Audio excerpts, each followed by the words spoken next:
اب آپ تصور کریں، ہم دو لڑکے سڑک کنارے بس کے انتظار میں کھڑے ہیں۔ کلاتا ہمارے سامنے ہے اور ہم نے اس بس کو پکڑنا ہے جو دائیں طرف لے کر جائے۔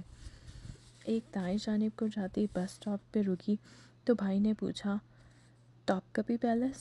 ڈرائیور نے کہا، آپ سڑک کی دوسری جانب جائیں، وہاں جو بس آئے گی وہ ٹاپ کپی جائے گی۔ میں نے گردن اونچی کر کے سڑک کے دوسری طرف دیکھا، وہاں ٹریفک بائیں جانب کو جا رہی تھی۔ پھر ٹاپ کپی پیلس کیسے جائے گی؟ نمرا، ان باتوں پہ ہم نے اتنا دماغ خرچ نہیں کرنا، ہمارا دماغ زیادہ اہم باتوں کے لیے ہے، مثلاً اپنے بہن بھائیوں کی زندگی مزید کیسے اجیرن کرنی ہے۔ میں نے سر ہلا کے تمام خیالات کو جھٹک دیا۔ بھائی نے قریب چلتے ایک راہگیر سے پوچھا، اس نے بھی کہا کہ ٹاپ کپی کی بس دوسری سمت سے ملے گی، تو ہم سڑک عبور کر کے دوسری جانب چلے گئے۔ اب یہاں جو بھی بس گزرتی وہ بائیں جانب جا رہی تھی۔ خیر مجھے راستوں کا نہیں پتہ چلتا، بھائی جو فیصلہ کر رہا ہے ٹھیک ہی کر رہا ہے، میں سوچ کے مطمئن ہو گئی۔ ایک بس رکی، بھائی نے ڈرائیور سے پوچھا، ٹاپ کپی پیلس؟ ڈرائیور نے ایوت ہاں کہہ کے دروازہ کھول دیا۔ ہم بیٹھ گئے، بس چل پڑی گلاتا سے بائیں جانب۔ میں نے سر جھکا کے بھائی سے پوچھا، ہم نے گلاتا سے دائیں کی طرف جانا تھا نہیں؟ ہاں میں بھی یہی سوچ رہا تھا، لیکن میرا خیال ہے یہ آگے جا کے یو ٹرن لے گی، سب کہہ رہے ہیں تو ایسا ہی ہوگا۔ وہ بھی تھوڑا کنفیوز تھا، لیکن خیر میں مطمئن ہو گئی، یہ میرا مسئلہ نہیں تھا۔ بس چلتی گئی، یو ٹرن نہیں آیا۔ ایک سٹاپ پہ مسافر اترنے لگے۔ ہم سب کے فون میں جی پی ایس آن تھا۔ میں نے نیلی مسجد کی لوکیشن لگا کے چیک کیا، جی پی ایس کہہ رہا تھا کہ ہم نیلی مسجد سے دور جا رہے ہیں، مگر بس یو ٹرن نہیں لے رہی تھی۔ بھائی نے پھر ڈرائیور اور ایک مسافر سے پوچھا کہ بس ٹاپ کپی ہی جا رہی ہے نا؟ سب نے کہا ہاں بھائی، آخری سٹاپ ٹاپ کپی ہی ہے، یعنی بس آخر میں کہیں سے بالآخر یو ٹرن لے گی۔ ہم مطمئن ہو گئے۔ بس آہستہ آہستہ خالی ہونے لگی، سفر طویل ہونے لگا۔ بالآخر ایک سٹاپ پہ بس رک گئی، آخری مسافر اترا اور اس کے بعد ڈرائیور نے اپنی نشست چھوڑی اور کھڑے ہو کے ہماری طرف مڑا، ہمیں دیکھا اور دونوں ہاتھ اٹھا کے زور سے انگریزی میں بولا، سٹاپ، فنش، تمام، اور باہر نکل گیا۔ ہم سب انتظار کرنے لگے کہ وہ واپس آئے گا اور ہمیں یو ٹرن لے کر تھوپ کبھی لے کر جائے گا، مگر وہ کچھ دیر تک واپس نہیں آیا۔ ہم خالی بس میں پریشان بیٹھے رہے۔ پھر ہم باہر نکلے، اب کیا دیکھتے ہیں کہ ہم ایک بس سٹاپ پہ کھڑے ہیں اور وہاں بہت سی بسز رکی ہیں۔ بھائی نے کنفیوژن سے ایک بندے کو روک کے پوچھا کہ ہم نے ٹاپ کپی جانا تھا، یہ بس والا ہمیں یہاں کہاں لے آیا ہے؟ اس نے دور سڑک کی طرف اشارہ کر کے کہا، وہ ہے نا ٹاپ کپی؟ اور جانتے ہیں وہ کیا تھا؟ وہ شہر کی فصیل تھی۔ اوہ نو!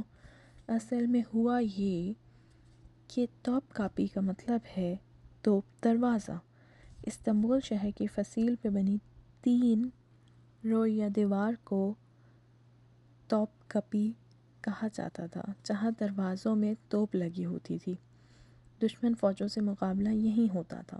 یہ شہر کی حدود تھیں، آخری کنارہ۔ ہم جہاں جانا چاہ رہے تھے وہ ٹاپ کپی محل تھا، لیکن اس جگہ کو سیاح اور مقامی لوگ سلطان احمد کہتے ہیں۔ گویا یوں سمجھیں کہ استنبول میں 2 ٹاپ کپی ہیں، ایک محل جسے سب دیکھنے آتے ہیں، جو میرا سلطان ڈرامے میں دکھایا گیا تھا، اور دوسرا شہر کا توپ دروازہ۔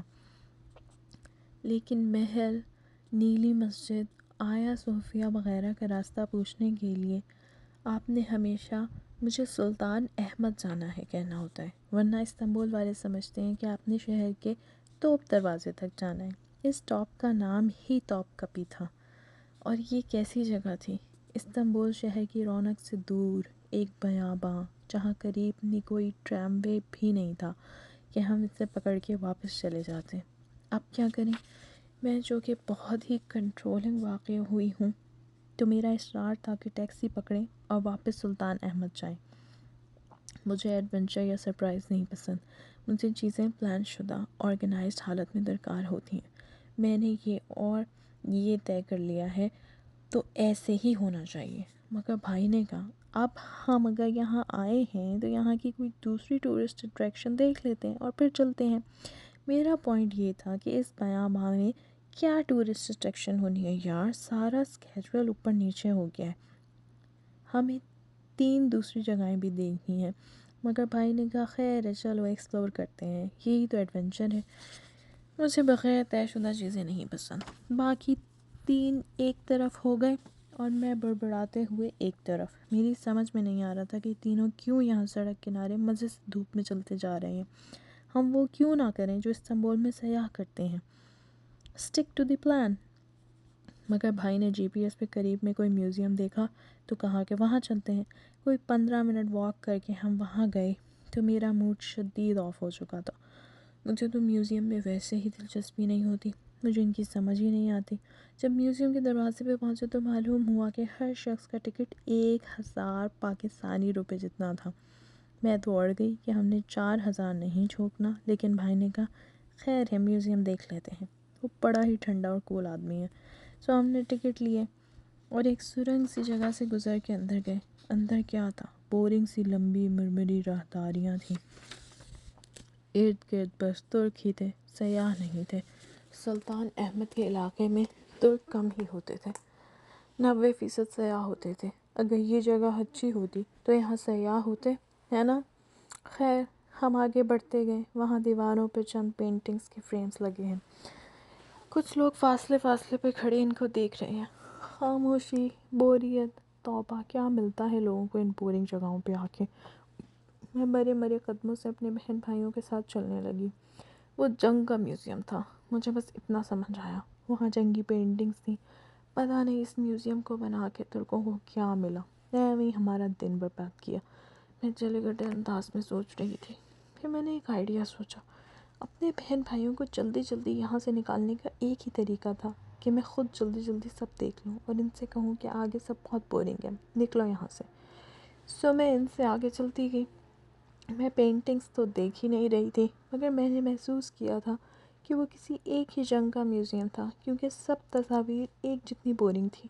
ہال کے اختتام پہ ایک جگہ میں رکی، وہاں ایک میز پہ ایک ماڈل رکھا تھا۔ میں یوں ہی رک کے ماڈل دیکھنے لگی۔ وہ ایک چھوٹا سا ماڈل تھا، جتنا ڈال ہاؤس ہوتا ہے نا، بس اتنا تھا۔ میں نے سر جھکا کے اسے دیکھا، وہ ماڈل گول تھا، بالکل گول، جیسے فٹ بال کے اسٹیڈیم ہوتے ہیں۔ وہ ایک میدان سا تھا، اس پہ جنگی ساز و سامان بکھرا تھا، اس کے اوپر ایک اٹھا ہوا ڈھکن سا رکھا تھا۔ میں نے گردن جھکا کے مزید اس کے اندر جھانکا۔ ڈھکن کے اندرونی طرف آسمان کی منظر کشی کی گئی تھی، جنگ کے دھوئیں پینٹ کیے گئے تھے۔ میں نے سوچا اگر میں چھوٹی سی بونی ہوتی اور اس ماڈل کے اندر گھس جاتی تو مجھے اپنے اوپر یہ پینٹ شدہ آسمان نظر آتا اور مجھے لگتا کہ میں جنگ کے منظر میں کھڑی ہوں، لیکن میں چھوٹی سی بونی نہیں تھی، میں ایک آف موڈ والی لڑکی تھی جو اس بورنگ میوزیم میں وقت اور پیسے جھونک کے کھڑی تھی۔ مجھے یہاں سے جانا تھا، کیا مصیبت ہے یار۔ میں نے مڑ کے دیکھا، میرے بہن بھائی ابھی دور ہی تھے، میں جہاں تھی وہاں میوزیم ختم تھا، البتہ ایک طرف تیر کے نشانوں سے سیڑھیوں کی جانب اشارے بنے گئے تھے۔ میں نے نوٹس کیا کہ لوگ اوپر جا رہے تھے اور بہت سے لوگ سامنے ایک دوسرے زینے سے نیچے اتر رہے تھے۔ میرے بہن بھائی اوپر جانے میں وقت لگائیں گے، کیوں نہ میں خود پہلے اوپر دیکھا اور ان کو بتاؤں کہ وہاں کوئی خزانہ نہیں دفن اور ہم یہاں سے واپس چلے جائیں۔ میرے ذہن نے پرفیکٹ سازش بنی اور میں زینے پھلانگنے لگی۔ زینے بہت گول سے تھے، یہاں سے کچھ سمجھ میں نہیں آ رہا تھا کہ اوپر کیا ہے۔ جیسے جیسے میں زینے چڑھتی گئی، سینما جیسا اندھیرا ہوتا گیا، عجیب سی آوازیں بھی سنائی دینے لگی، بہت سا میوزک اور شور، لیکن یہ موسیقی اور گانوں والا میوزک نہ تھا۔ اوپر ایسا کیا تھا؟ میں کنفیوزڈ ہوئی، زینے ختم ہی نہیں ہو رہے تھے۔ بالآخر جب آخری 4-5 زینے رہ گئے تو بالائی منزل کے خد و خال واضح ہونے لگے۔ میں نے گردن اونچی اٹھا کے دیکھا اور میرا سانس رک گیا، بالکل ساکت سی۔ میں آخری 4 زینے عبور کر کے اوپر آئی۔ وہاں ایک گولائی میں پلیٹ فارم بنا تھا جس کے وسط میں زینے تھے۔ پلیٹ فارم کے چاروں اطراف ریلنگ لگی تھی، بہت سے سیاح اس ریلنگ کے ساتھ کھڑے دلچسپی سے اس منظر کو دیکھ رہے تھے جو ان کے چاروں طرف گولائی میں بنایا گیا تھا۔ اور جانتے ہیں وہ منظر کیا تھا؟ میں اپنی سیڑھیوں پہ گول گول گھومی۔ میں ایک چھوٹی سی بونی تھی اور میں جنگ کے اس ماڈل کے اندر چلی گئی تھی۔ وہ جو ماڈل نیچے رکھا تھا نا، وہ ماڈل یہاں بھی تھا، بس فرق یہ تھا کہ میں اس کے اندر کھڑی تھی۔ میں کئی صدیوں پہلے کے ایک میدان جنگ میں کھڑی تھی۔ وہ ایک گول سا ہال تھا جو دراصل ایک پینوراما میوزیم تھا۔ بالکل میسمرائز ہوئے میں ریلنگ کے ساتھ ساتھ آگے بڑھنے لگی۔ ریلنگ کے پار نیچے مٹی کا فرش تھا جس پہ اصلی توپیں، رسیاں اور جنگ کا ٹوٹا پھوٹا ساز و سامان بکھرا تھا۔ مٹی کے پار گولائی میں 4 دیواری بنائی گئی تھی۔ 4 دیواری کے اوپر جنگ کا منظر پینٹ تھا۔ پینٹ اتنا حقیقی تھا کہ معلوم نہ ہوتا تھا کہ اصل مٹی کہاں ختم ہو رہی ہے اور پینٹ شدہ دیوار کہاں سے شروع ہو رہی ہے۔ دیوار پہ دشمن کی فوج دور سے آتی دکھائی دے رہی تھی۔ ہم جس جگہ سے جنگ کو دیکھ رہے تھے، ایک زمانے میں لوگ توپ دروازے سے اسی طرح جنگ کو دیکھا کرتے تھے۔ شہر کی دیوار کے اوپر کھڑے ہو کے دشمن اتنا ہی دور نظر آتا تھا۔ اوپر نظر اٹھائی تو چھت کسی الٹے لٹو کی طرح گولائی میں بنی تھی اور اس پہ آسمان پینٹ کیا گیا تھا، کہیں سے نیلا، کہیں سے جنگی آگ کے باعث نارنجی۔ اللہ اللہ! میں ریلنگ پہ آگے بڑھنے لگی۔ وہ میدان جنگ تھا، ہر طرف سے دشمن آ رہا تھا۔ کہیں ہماری فوج یعنی ترکی فوج کے مجاہد گھوڑوں پہ ان کی طرف لپکتے دکھائی دے رہے تھے، کہیں توپ چل رہی تھی۔ کیا منظر کشی تھی، کیا پینٹنگ تھی، اور پیچھے جنگی موسیقی تھی، توپ کی گولوں کی آوازیں، انسانوں کی چنگھاڑ۔ اللہ اللہ! استنبول کتنے ہی سیاح جاتے ہیں لیکن اس پینوراما میوزیم کے بارے میں سیاحوں کو علم ہی نہیں ہے۔ وہاں موجود 99% لوگ خالص ترک تھے۔ ہم شاید واحد سیاح تھے۔ یہ ترکوں کا قومی ورثہ تھا۔ وہ حب الوطنی میں اس کو دیکھنے آتے تھے۔ میں نے بہرحال پہلی دفعہ کوئی پینوراما میوزیم دیکھا تھا۔ مجھے یقین ہے دنیا میں جتنے بھی پینوراما میوزیم ہوں گے وہ استنبول کے اس میوزیم جیسے نہیں ہو سکتے۔ میرا چڑچڑاپن ایک دم ہوا ہو گیا۔ میں تیزی سے نیچے بھاگی، یو ٹرن لیا اور اپنے بہن بھائیوں کو یہ کہہ کے بلایا کہ جلدی سے اوپر آؤ، پیسے پورے ہو گئے۔ وہ اوپر آئے تو ان کی بھی آنکھیں کھلی کی کھلی رہ گئیں۔ ہم لوگ کسی اور ہی دنیا میں تھے اور یہ چیز بالکل سرپرائزنگ تھی۔ نہ ہم نے اس کے بارے میں پڑھا نہ سنا تھا، سو اس تجربے کو کوئی بدلنا تھا۔ ہم کتنی ہی دیر اس گول چبوترے پہ ادھر سے ادھر گھومتے رہے اور تصاویر بناتے رہے۔ بے شک ہمارا پلان خراب ہو گیا تھا اور ہمارا اسکیجول ہل گیا تھا، لیکن ہم نے بعد میں جا کے بورنگ سا توپ کپی محل بھی دیکھ لیا اور بورنگ مگر عالی شان دولما باشے بھی، اور ہم خوش تھے۔ مجھے نہ توپ کپی محل پسند آیا، نہ نیلی مسجد، نہ آیا صوفیہ۔ دولما باشے تھوڑا بہت اچھا لگا۔ بیوقتا بہت زیادہ اچھا لگا۔ وہ ایسا ہی تھا جیسے میں نے جنت کے پتے میں لکھا تھا، لیکن سب سے زیادہ مجھے استنبول میں یہ پینوراما میوزیم پسند آیا تھا۔ میری اس کہانی کو چھوڑ کے ہم آپ کی کہانی کی طرف واپس آتے ہیں۔ کل ہم نے ایک چیز طے کی تھی کہ ہم صبح جلدی جاگیں گے۔ میں آج جلدی جاگی ہوں، آپ کا نہیں معلوم۔ اگر آپ جلد نہیں اٹھ سکے تب بھی آپ کے پاس نئی عادت بنانے کے لیے کل کا دن ہے۔ ہر دن ایک نئی زندگی کا آغاز ہوتا ہے۔ ہر دن آپ کے پاس چوائس ہوتی ہے کہ کیا آپ نے پہلے جیسا رہنا ہے یا بدلنا ہے۔ اور ہم نے صبح خیزی کی عادت کیوں اپنانی ہے بھلا؟ تاکہ ہم اپنے ٹالے ہوئے کاموں کو کر سکیں، تاکہ ہم پروکریسٹینیشن کے چکر کو توڑ سکیں۔ لیکن ہم پروکریسٹینیٹ کیوں کرتے ہیں؟ کسی دوسری چیز کے سٹریس اور دیگر وجوہات کے باعث۔ میں نے اوپر درج واقعہ کیوں سنایا یہ میں بعد میں بتاؤں گی۔ پہلے ہم ان ظاہری وجوہات کی بات کرتے ہیں جن کے باعث ہم کسی کام کو ٹالتے رہتے ہیں۔ پروکریسٹینیشن بعض دفعہ صرف سستی سے جنم لیتی ہے۔ اس کا حل خود کو اس کام پہ مجبور کرنا ہوتا ہے، جیسے ایگزام کے لیے پڑھائی کرنا یا کسی ڈیڈ لائن کے قریب آنے پہ خود سے زبردستی کام کروانا۔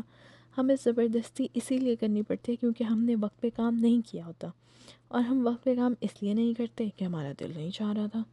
اسی کام کو کرنے کا دل کب نہیں چاہتا؟ جب ہم یہ بھول جاتے ہیں کہ ہم کام کر کیوں رہے تھے۔ جی ہاں، کام کے سٹریس اور مشقت میں آپ اس کام کو شروع کرنے کی اصل وجہ بھول چکے ہوتے ہیں۔ وہ دلچسپی اور جوش ٹھنڈا ہو چکا ہوتا ہے۔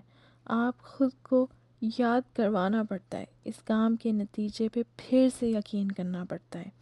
یقین ایک انویسٹمنٹ ہے، جتنا ڈالیں گے اتنا ہی اچھا نتیجہ آئے گا۔